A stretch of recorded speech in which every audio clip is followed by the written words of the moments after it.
Hey guys, it's me here with your Vineyard Kids update. We are starting a brand new month, which means we have a brand new theme within Vineyard Kids. And our theme this month is called Make It or Break It. And with this theme and with this month, we are going all the way back to the very beginning to the book of Genesis, where God made something really good and then how we keep breaking it as humans. And so this month we're talking about, creation, we're talking about the fall, we're talking about Cain and Abel and the Tower of Babel. And so I'm really looking forward to this theme as we talk about how like God created everything to be so good. And but that all hope is not lost. Like believe it or not, like God can actually unbreak the things that we break. And so I love this. I'm looking forward to this month with the kiddos. It has a Minecraft theme. If you guys aren't aware of it, it's a very popular kids game, especially more so with like the old elementary age kids, maybe older. I don't know. Their preschoolers may not get it, and that's okay. I think you guys actually use a lot of Legos in your object lessons and stuff like that.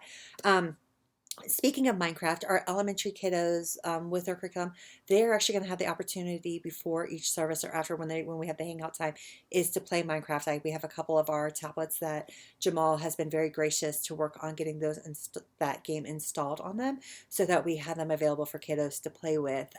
So elementary team, just make sure that you get permission from the parents that it's okay for their kiddo to play Minecraft.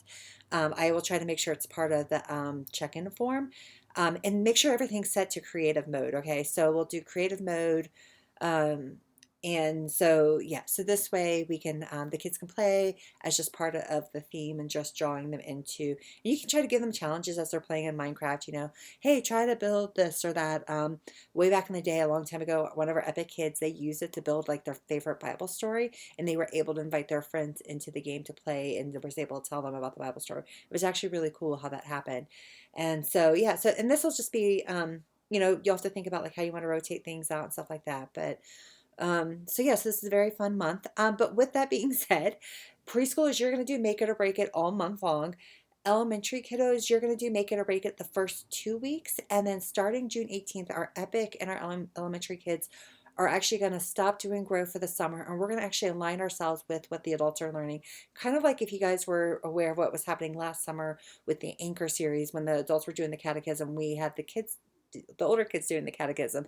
And so the same thing is happening this summer with actually we're doing a series on the parables, and these are all the parables that are found in the book of Mark. So if you're wondering like why are these parables that are chosen, so I'm still working on writing the curriculum for this because some of the parables that were chosen are not very popular ones that we teach kids. And so we'll have that for the second half of June, all of July, and even going into August, where we're going to be teaching kids this is what a parable is. Here's these different parables. Here's what God's trying to share with us. And then actually our very last parable series with the kiddos, we're actually going to have them write a parable. So we're going to ask them like, hey, like, let's spend some time with God. Like, what do you think he wants to share with your friends or whatever? And then we're going to write out a parable with the series. So I'm really looking forward to how it's going to go. Like I said, I'm writing it. I'm trying to get things done and out for you guys as soon as possible. With that, because we are in summer, I know a lot of times our rhythms change. Kids are home. We've got camps. Things just tend to be a little bit more chill, which is wonderful. We only have one more big event. I mean, we have Kids Night Out this month, and then we also have Splash, which is our last really big ministry event for the year. So it's really fun. You guys invite people that you don't know to Splash. It's just a great chance to hang out and show them how cool we are as a church and how much we just love our neighbors and each other. With that being said, it's easy to kind of get really lax on things. And on one regard, yes, we want to use the summertime to just chill, relax, to restore and rest. But there's certain things that we can't let slide on Sundays. That is, our preparedness, our classroom rules, our expectations, like those things are still in place when we show up on Sundays. So, because the reality is we still are discipling our kids in these moments. And so we still want to make sure we're showing up to the best of our abilities with that. And thinking about that, back in March, for those of you who were a part of our team back in March, I know not we've had quite a few people join us since March, is we had our kickoff, and in that kickoff we talked about some ministry goals. And so I just want you guys to think back, what were some of those goals that you wrote down? How are you doing on them? One of the things we talked about one of the goals I set forth for you guys was to send postcards out to kiddos. And I know we kind of had a time where a lot of the cards, like they still said Kid Venture on them, and then we changed our name to Vineyard Kids. Well, Anetta Storvik, you guys, who serves in our preschool room, she actually designed some new postcards for us. So in all the classrooms and the cabinets, there are new postcards that you can use to write something to the kids. And then if you write the kid's name on it, either myself or the Sunday captain will dress it and get it mailed out to you guys at the end of a Sunday. So please make sure you're doing that. I just think one of the ways we can bless kids and families, or even if you want to write it out to a parent, especially if you're with like toddlers or nursery, kids, like I don't think we could ever encourage parents enough in their parenting journey. I think it's just a great way to, like I said, to bless them, to point out like, hey, here's how I see God in you, and this is how we saw you showing up, and this is how much we love you guys. So I think, I just want to encourage you guys and remind you about that ministry goal that we had talked about at the beginning of the year, to make sure you're doing it. And like I said, there are cards that are now available. Another thing was, we've been talking about this for about the last year now, and that is the mandatory reporting training that everybody is required to go through. Now, if you've been on our team for like a month or less, like I'm giving you guys some time.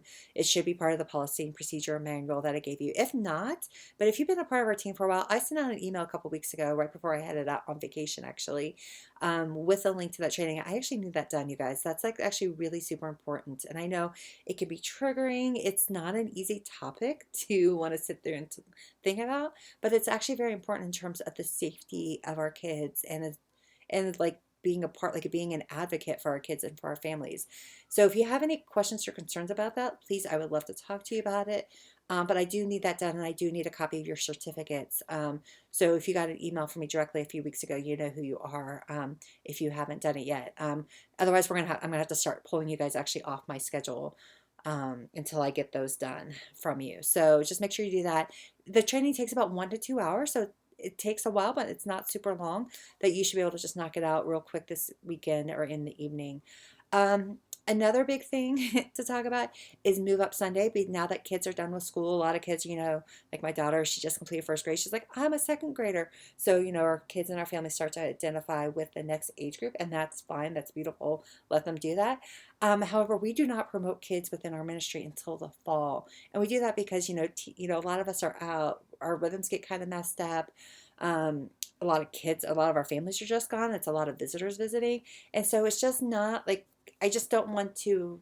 I want the kids to be able to, when they move up into their new age group, to have a consistent experience. And I'm not confident that they'll have that over the summer, just giving all the things that happen over our summer. And so we wait till the fall to do that. Also, because our kids moving up to youth group, like Cindy has asked, like, hey, I actually don't want the kids until the fall. And so I think, so it just works out well that we just move everybody up in August.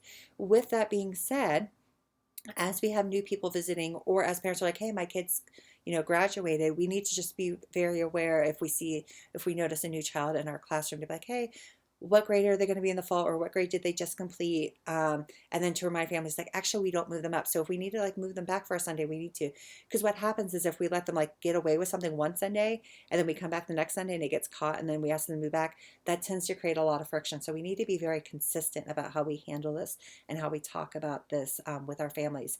So, and with that also, we're actually changing up this fall, like what age groups are going to be in which classrooms. So really, it's very important to, like, especially if we have new families, to be like, they're like, oh, my kid's going into this grade, but it's like, okay, well, what grade did you just complete, to make sure that we put them in the right classroom. The only thing I would fudge on is, if we have a new family visiting whose child's going to be a first grader this fall, is I would go ahead and let them go into our elementary classroom, because we're actually not moving up kindergartners, but so our elementary class is going to be first through third. And so if the child's going to be a first grader, there's not going to be a whole lot of kids moving up. So it'll be very weird in August to make them stay in our preschool room. And then in August, like, all of a sudden you could be in this room when all the other kids have already been there. So if you have any questions, or if you talk to a parent and there seems to be like some confusion or something like that, please, point them in my direction. I'd be glad to talk to them about what we're doing and why. But I just need you guys to be aware. So again, as we're talking to new kids, or as people wanting to move up, is we need to ask them, like, what grade did your child just complete? To just make sure we're really clear on what grade they actually are. And last but not least, you guys, and some of you guys are aware of this, I've tried to tell a lot of you guys in person, but if I have not mentioned this to you yet, I I'm sorry if you're like, hey, I really would have loved to have heard this in person. I'm sorry if you didn't get to hear this in person. If you would love to hear more about this, let me know that we can grab coffee. But just so you guys are aware, starting at the end of the month. So June 25th is going to be my last Sunday for the entire month of July. So I'm going to be gone from June 25th to August 6th. And I'm taking a sabbatical. So if you guys are not familiar with sabbatical, it's actually a very biblical term. It's just, it starts off, remember in creation, God takes the seventh day as rest. And we call that a Sabbath rest, and we're called to a Sabbath rest each week. But then we also see within the Old Testament that every 7 years, that there's this biblical term of like, with like the crops, like let your fields like regenerate after the seventh year. Or if you're a servant, you get this like a servant who's serving out of debt by the seventh year, you're like freed from that debt. And so it's actually it's a biblical term. And so our church, we don't necessarily follow every 7 years, but we do try to allow our staff to have it and our pastors to have it. And so this summer, I get the entire month of July off. I will be sending out some emails in the next couple of weeks to let you know who's going to be handling what while I'm gone. So that way, if you have questions around scheduling or anything like that, you know who you can reach out to. Um, if I would just love your guys' prayers during this time. The goal of this time for me specifically is rest. I love what I do. I love it, but I'm just a little tired, and so I'm looking forward to having some time of resting and time of intentionality with my family. For those of you guys who don't know, I have a 16-year-old and a 7-year-old, so my 16-year-old's going to be a junior, and it's just one of those things where as I look at him, I'm like, man, like I have very little time left with him. And so I just really wanted some intentional time. We're going to be traveling as a family, and then I'm going to be doing some other things when we're back. You will not see me in Arvada on a Sunday during my sabbatical.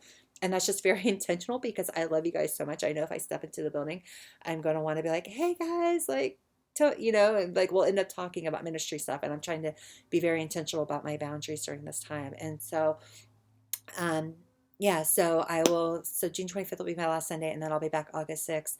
I'll be praying for you guys during this time. Again, if you want to pray for me just for rest or for connection with my family, I would really greatly appreciate that.